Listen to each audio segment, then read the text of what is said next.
guys, and welcome to my channel. If you're new here, if you're not, welcome back. Today we're gonna switch up the content a little bit. So today, as you can see from the title, we're gonna talk about what happens when you find out that you're pregnant in the army.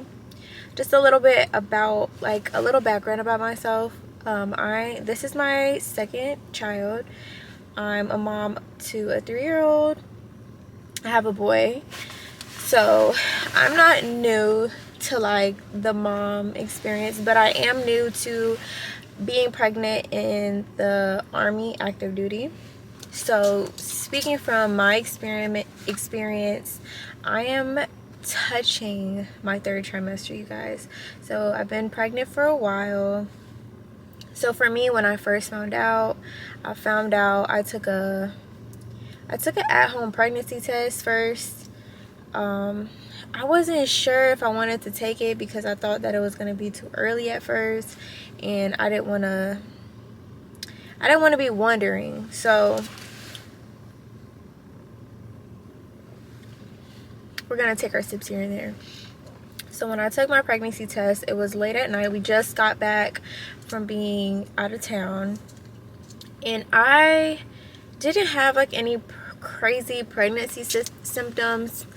I really didn't have, the only symptoms I had with my son is that my breasts were tender and I missed my cycle by 2-3 days. When I took this pregnancy test, I did not yet miss my cycle, and I do keep a tab of my cycle just because, like, I've already had one and I've already kept it. I keep a tab of that. So when I took the pregnancy test, it was like 12 a.m. and well, we were coming back from a party with family for the holidays, and then when we went, they were drinking, and someone like popped the bottle, and I was like wanting to throw up off the smell of the liquor. So I was like it was making my stomach turn a little bit. So I was like, I'm gonna take a pregnancy test when I got home. So I took the pregnancy test, and there were 2 lines, but the second line was very, very, very light. So I was like looking at it like, am I pregnant? So I took another one and saw the same thing, and I wanted to surprise my husband, but I was too excited. So when he got in bed, I just told him, and we were so excited. And so after that, when you take an at-home pregnancy test, I remember going to, not sick call, but I think I did go to sick call and told them that I had a pregnancy test that popped up positive at home. So you do have to go to get a pregnancy test through them so they can like make sure and verify that you're pregnant, and they will also do blood work once their pregnancy test that you take with them comes back positive. So I'm sorry if you guys want me to look at the camera, it's like kind of hard. But once I took the pregnancy test, they gave me a call back in like 2 to 3 days, confirming that the test was positive. And then I had to schedule my intake appointment, and then I did blood work as well. I did like 9 bottles when I went to do like my pregnancy like blood work or whatever. And then my intake appointment, we were just like, you know, giving a rundown of their rules there. They were telling me that I can't travel like within a certain amount of radius. So that's also another thing. I have like 3 insurance, so if I wanted to go somewhere else, I would be covered with another insurance other than TRICARE, because I am still trying to decide if I want to give birth here or not. But after 36 weeks, they recommend for you not to travel outside the radius, because if you give birth without the consent of TRICARE, you will have to pay out of pocket for the birthing of your child. So that's what they did for my first intake appointment. And then after that, I scheduled my next appointment 4 weeks out. I just want to also say that since I've had a child already, on the civilian side, it is a lot different. My experience is a lot different with the military versus on the civilian side. I can count on, I've probably only had, well, I get ultrasounds often because I go to sick call often, because I have like, I don't have any complications, but I am in a lot of pain with this pregnancy. I used to get bad migraines in the beginning. I didn't have any nausea or vomiting with this pregnancy, but it is a little different from the civilian side. I'll get into that later after I finish explaining like the process. So after you do your intake appointment, you schedule your 4-week appointment, and then you go, and then you get a packet to be able to do P3T. P3T is Army. I don't know if they have P3T in the Navy or any other branch in the military. I'm assuming that they do, but for us in the Army, we do P3T. I am stationed at Fort Liberty. I know some P3Ts do not start at this time at Fort Liberty, but for me, PT starts at 8:15. Thank the Lord. I am very grateful for that, because having to still get up at 5:30 pregnant with symptoms and a toddler can be very, very, very difficult. And I can only imagine how it would be with the newborn, having to get up early in the morning with the newborn. So basically, once you do that, you also go on profile, pregnancy profile. You're limited to the things you can do after a certain amount of weeks.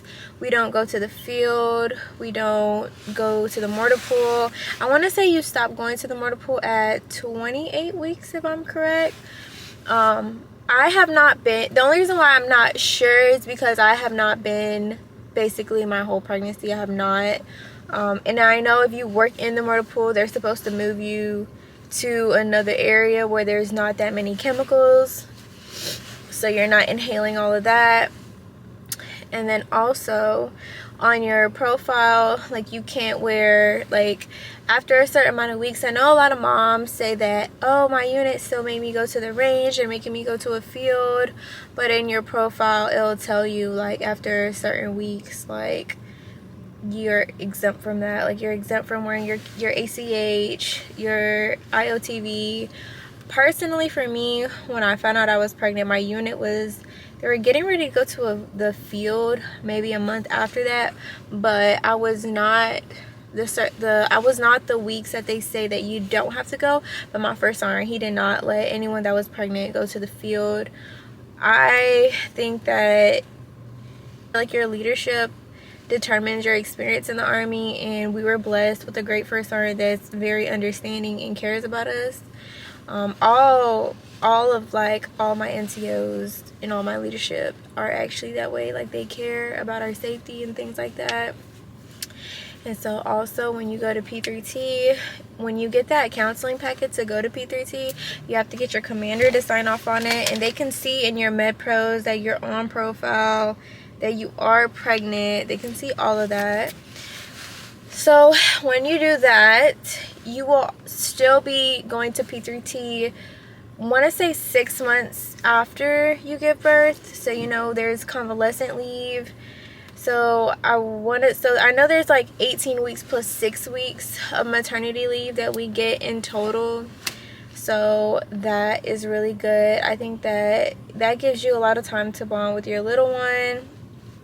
Like I said, this is my second child, so I'm definitely gonna need all the time with both little ones that I can get. So also, for my experience up until now, that's just like the process of the steps that you go through. Like, you go through your at-home pregnancy test, you take a verification pregnancy test with your doctor there, you do your blood work, you do your intake appointment, then you start going to your regular appointments. So after you do that, I've only done like that were like authorized, like maybe 2 or 3 ultrasounds, but I've done more because when you go to sick call, least for me, they always check on the baby to make sure the baby's okay. With this baby, I'm probably gonna do like another video talking about more of my second trimester feelings and symptoms that I've been having. And also, you guys, so a little like tips that I could say is, well, for one, there's a lot of programs that they have and resources out there like WIC, and especially like us being military. Even if you're a spouse, you get most of all these benefits. You can still like look and see what resources they have out there for pregnant moms, expecting moms to newborns, all that. Like, they have all kinds of resources. I know there was like a few baby showers at Fort Liberty, and they were giving out all kinds of things. I've only been to one because I didn't register for the second one. I didn't know I didn't go because I was actually at a retreat that day, so I wasn't able to make it. But they also had it virtually. They have classes that help you with like bottle feeding, breastfeeding, what is it like being a new time parent. They have all these good resources for you guys out here, so definitely take advantage of it. Also, one thing that I could recommend that I have done personally is also, if you can, apply for like state Medicaid. I applied for Medicaid because when I had my son, I had TRICARE reserves, but I also applied for Medicaid. And when I did the Medicaid, they were sending out free things. So I also have like an account with CVS, and I get like $30 a month with them, and you can use that for anything. Like, you could get diapers, wipes, body wash, and most of the time I order that stuff and just have it shipped to my house. Also, if you do not have a car seat, I know that, well, for me, they offered a car seat or a breast pump. When I was in South Carolina, they didn't offer a breast pump, if I'm not mistaken, but they did offer me a breast pump, so that was really nice. I have and that's another thing, TRICARE also will pay for a breast pump. So with my son, I did the Medela. I don't know what I'm gonna do with this one. I'm thinking about doing the Spectra. I am gonna see a lactation specialist. I think that if you're wanting to breastfeed, you should definitely go see a lactation specialist. Although they do have them at the hospital, they also have extra classes and resources. Just because, like, from my personal experience, like, I got matitis. So if you don't know what that is, it's when your breasts get inflamed and you have like infection within your breast, and it was very, very painful, and I stopped breastfeeding. But hopefully this journey can be a little bit different for me. I am looking forward to breastfeeding, not exclusively, but majority of the time I want to breastfeed, and I'm okay with formula feeding. I'm not gonna like only be like, oh, my baby can only get my breast milk, because sometimes it just doesn't work that way. So that is something that you guys can also look into. And also, you guys, if you're at a, like, Fort Liberty is so big. If you're at a big base, or regardless, like, if you know you're expecting, please get on the waiting list. Like, especially if you're active duty, please get on the waiting list for childcare. I have been on the waiting list for childcare since the moment I found out that I was pregnant. When I first got to Fort Liberty, it was Bragg at the time, I did not have a slot for childcare on post, and I'm only staying on post because for me it's more convenient. If you want to go off post, great, but it was like kind of hard for me to find one off post, one that accept childcare. Where the daycare that my son was at, they did accept childcare where, but I did not like how every time I came to pick him up, they were just like, watching movies and stuff. Like, me personally, I wanted a little bit more interaction with him, so that was just my decision to like find something else. I think that if I could recommend anything, please get on a waiting list or look into childcare aware, you guys, because it is going to save you some money. When we first got here, just for my son, we were paying like $1,000 just for him. Imagine doing that times 2. And that is why we waited until he was like, we waited up until this time, because when the baby gets here, a few months after that, he'll be going into school. So I personally waited until he was out of diapers. Me personally, great job to those who have them back to back, but my lifestyle, I'm a mom, a wife, I have my personal life, my personal goals. I'm in school full-time, I'm an esthetician outside the Army, and now I'm doing social media full-time. Like, 2 in diapers is just not gonna work for me. That's like, yeah, that something would have had to get like cut out. And I'm also working on other things right now, so great job to the ones that do that, but 2 in diapers is a no-go for me. Doesn't fit my life at all, y'all. I cannot do that. I do not see myself buying 2 sets of diapers for 2 kids. No, I'm not doing that. But if you guys have any more questions, I hope this video was very informative, very beneficial to any moms. I'm sorry, y'all, so my camera died, but hopefully this video is very informative. You guys found it very interesting and helpful to your situation. And as I mentioned before, this is for Army soldiers and spouses. Most of the stuff applies for spouses, except for the P3T and going through chain of command, as you know.